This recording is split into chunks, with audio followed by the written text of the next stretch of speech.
So we started to review these teleconverters, and something that we noticed that we didn't initially notice is that this off-brand teleconverter is kind of a direct ripoff of the Canon, and we don't really feel right about that.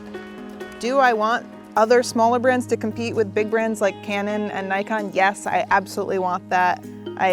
We always say to get off-brand gear or even used gear, but for this brand to come up and have the same exact color, look identical, I think that that's just taking it too far. You want to start your own company, I think that's wonderful, but ripping off of another company, I just can't support that, and I don't want to even No, so we're not going to recommend their lenses or any of their other products. We've recommended them in the past, but I'm removing all those recommendations from our buying guide and from our website and everything else. So we're done with this brand.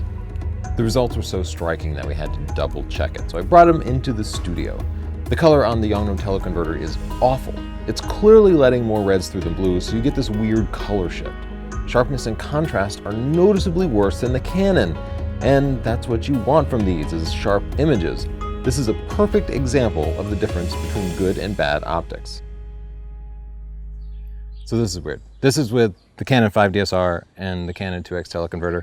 I have it in manual mode, auto ISO, 1/60th f/5.6 one stop of exposure compensation. The camera meters it at ISO 250 and it looks good. But with the knockoff teleconverter, it meters it at ISO 2500. So it's overexposing it by more than 3 stops. And it did this consistently in every mode, aperture priority, automatic modes. Weird. So you'd have to use it, if you wanted to use it with the 5DSR, you'd have to use it in all manual mode and do your own metering.